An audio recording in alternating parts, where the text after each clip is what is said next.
Why study church history? If you asked me this about like 2 years ago, I probably would have said you could if you want to. Doesn't really interest me. I don't really see why we need to do this other than you just kind of want to learn more about some stuff, which is weird because I really dug history. As many people know, if you've been following our regular Call to Defend channel, I talk about the ancient Near East and we try to get into that kind of stuff and the history of that and ancient Judaism and ancient Greek with Caleb regarding, the Bible. But why wasn't I interested in church history?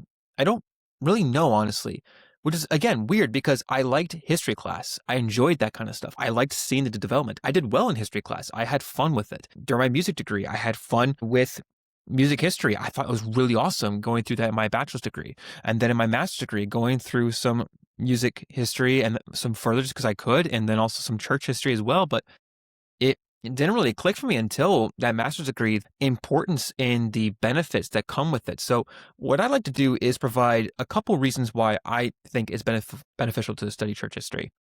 First off, I think when we think about the fact that the church is a community that God has established through Jesus Christ, his son, aka also God, where this was all established by Christ, we have this very thing that it's a community, members of the kingdom. In fact, that's what talks with Paul's huge language is the kingdom of God. And when you get to the end of the book of Acts, it talks about how he's proclaiming the kingdom of God even in his imprisonment. And so the kingdom of God is such a huge thing. So when we think about that, every member who's a Christian is a member of that kingdom, which means we're all citizens. If we think also about the fact that Paul uses adoption language, we're all adopted, which we're all brothers and sisters in Christ. And you can go through all the different languages that Paul, Jesus, Peter, James, all of them use to discuss who we are. But if we think about it, the idea is that it's a community that's really deeply connected. Church history allows us to kind of connect with our brothers and sisters of the past and wrestle with some of the things that they're wrestling with and just kind of learn from them and glean from them. Doesn't mean to take everything from them, but you can glean some things. Even if things that are wrong, you can glean from the wrong and therefore understand what we can do to be better about it. Or if we have different structures in society, how can we maybe take a similar principle and bring it into our day to day? What can we do about that? So there's that first thing, the community aspect. And then it comes into it can impact us and shape us and change us to kind of make some good progress in our own churches that hopefully for the future of the church, with our kids and then their kids and however long the Lord allows us to just be here as a society and as a people group and whatever. There's so much to be passing on to grow with. Also about the fact that we're told that those who do not learn from the past are doomed to repeat it. And when we think about learning, as I've been doing more teaching, and even as I've been learning more from teachers before me, there's an aspect of which I'd never really considered when it came to learning. Now, it's going to seem more like it's dealing with skill sets, but it does apply to knowledge as well, because the idea of acquiring knowledge should be that it impacts the way you live, which involves some layer of skill for some of those things. Learning is a skill. But even then, just kind of think about this. I'll use an example. I was in with one of my professors and we were working on something and he asked me a question and I answered and he said, okay, now do it. And so I struggled to do it. And he kept going back and forth with this whole idea. And he's like, look, I don't really care if you can regurgitate the information that you've been taught. If you can't do it, you have not learned it. You have not really spent time understanding it so that you can actually do it. And my pastor has said something similar in the past. A friend of mine, a pastor friend, where he talked about how if you can't explain something at a simple level, you don't really know it. There's layers of which I don't totally agree. But at the same time, it does make sense to understand that if you can't explain something or if you can't do something, how much of it have you really learned versus just absorb? Are we just absorbing things and regurgitating information? Sometimes what you would do before a test for college or undergrad or even a project for work where you're kind of just last minute short-term memorizing things, but then it goes away the next second. Are we doing that? Or are we actually taking things and internalizing it? That way it can be used in our lives for the future. So if we think about skills, if you're cooking, you can say you know how to cook, you know how to do something. You know what to do for this thing, but if you can't do it, did you really learn it? Do you really know how to do it if you can't do it yourself? Sure, there's some areas where this is not totally true in its fullest capacity, but at the same time, it really does make sense. Those who do not learn from the past are doomed to repeat it. So if you think about learning from the past, not just the idea that we're acquiring knowledge about the past, but we're internalizing the things that worked and didn't work. And then we're looking forward and looking at today, thinking, what can we do today so we can take the next steps forward so we can actually progress instead of being stunted or regressing? And I would say, especially in the West, there's a lot of regressing, a lot of stunting, especially just due to a lot of shift in moral values and what is, I would argue, biblical values versus unbiblical values and those kinds of things. And sure, that's coming from a Christian perspective, but at the same time, when we see how like even scholars like Tom Holland, where he notes like how much development, positive development comes from the church and what it's been doing, our culture is heavily influenced by the church. So if we're removing that influence, we're going to be seeing that things are not going to be working out the same and probably not even for the better. Now, you could go back and forth, and this is just me, like speculating here. If you're a skeptic and you're wondering why should we care about this, you may push back on this, but as a Christian, you might be able to say, no, I understand it because we can look back at the church fathers who even argued from an example of the data of what exactly was better for society. In fact, I can think of Justin Martyr right now in his first apology when he's appealing to the emperor saying, look, you're trying to kill us. And I'm not saying you should go kill these other people, but I'm saying is like, if you look at the way we're living, the way they're living, the way we're living over here, there's flourishment. There's good things happening. People are being taken care of. There's love. There's all this great, good stuff. But then over here, there's death and destruction and sacrifices to pagan gods and all these things. Like, why do you think that we should kill these people? And he's just kind of appealed to his reason to say, look, what you're doing is unreasonable. It doesn't make any sense. But he's looking at the way the world is working and how the Christian influence is having a better outcome, is better for society, of which numerous debates and research has been done on this. And it keeps showing that Christianity is better for society. And so I'm not arguing for a cultural Christianity. I would prefer that it would be an actual commitment and giving ourselves over in faith to Christ. And then therefore, when we're living after him, we're living faithfully. We're not just people who are sitting on our hands and feet saying, hey, yep, I trust God. It's like, no, we're actually living out that faith. I think that's really important. So we can see that from the church. We see a lot of that, a lot of those developments. And so when I'm thinking about church history and the idea of like learning from the past and then also developing these things to communicate and learning from our brothers and sisters of the past, I can think about a couple other principles. So like just with Justin Martyr, like think about an apologetics from a communication standpoint, an apologetic standpoint, where he was considering and understanding the world is around him and therefore was able to articulate what's going on. That's a principle we can learn, to be aware of the world around us. If we're not being aware of the world around us, are we really actually, going to be engaged in the world the way we need to be?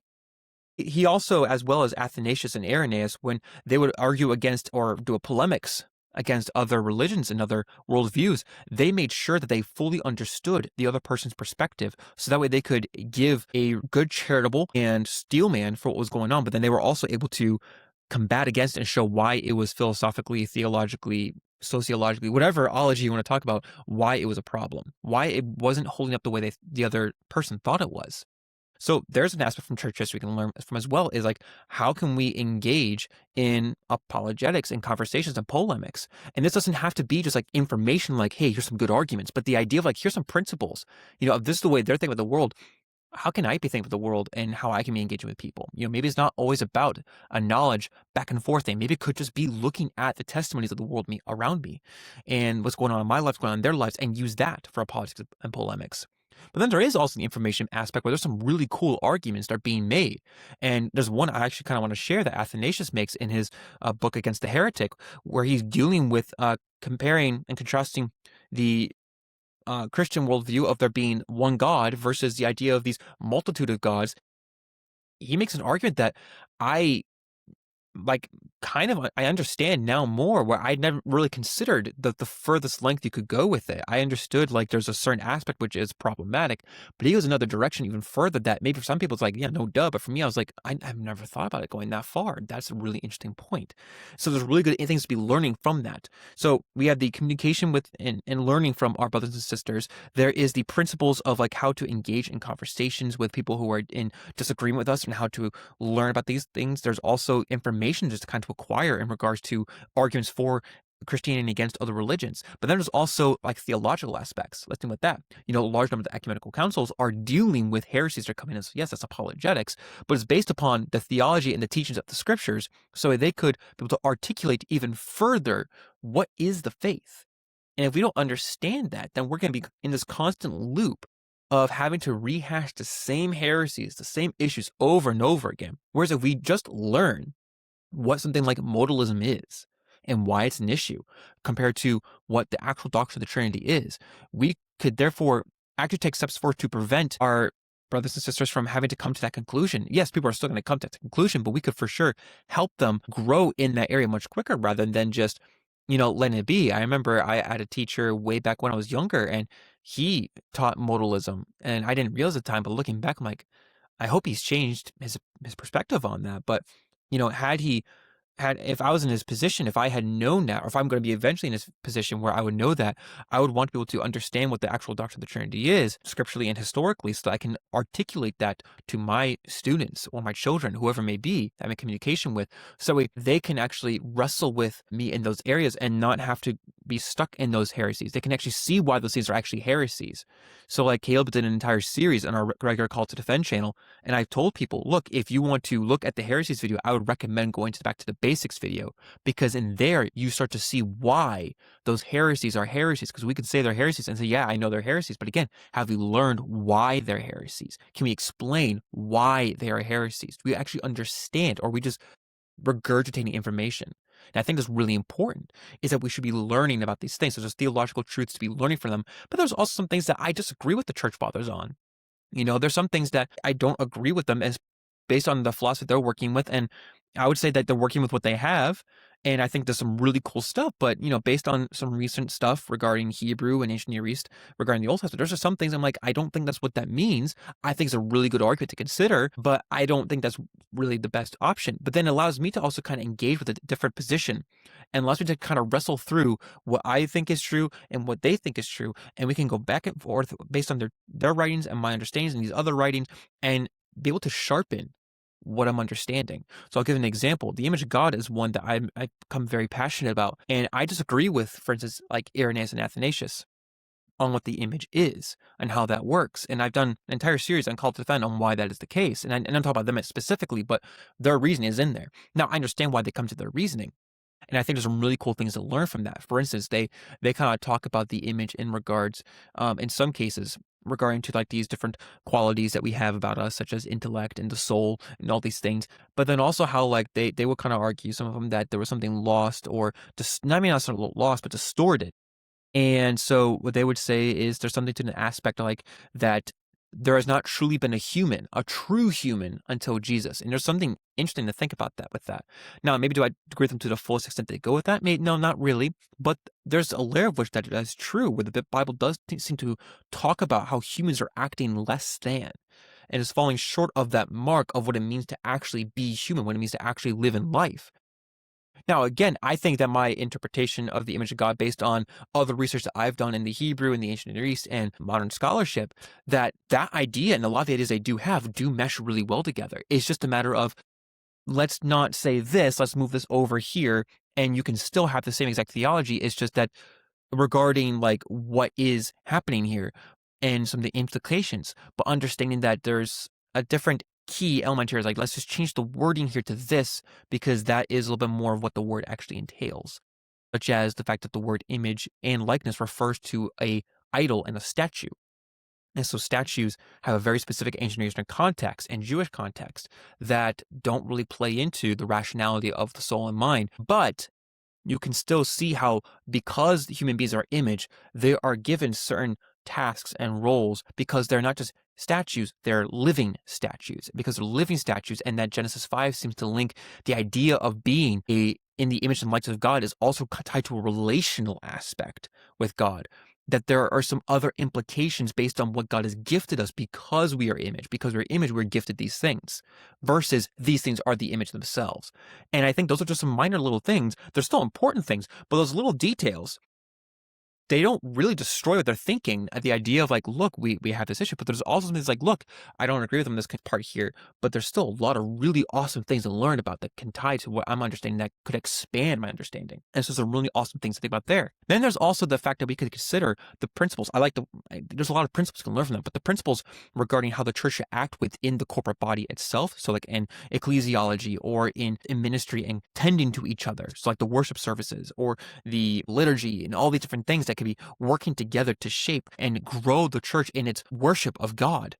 But then there's also the way it engages the world around it. I was really hit heavily by the Apostolic Fathers recently, rereading them, where they talked about the way that the church should be loving each other and the way they should be engaging with the world and engaging with them within the body and how that all should play out. And there's some really awesome, really cool things that we can consider and bring in.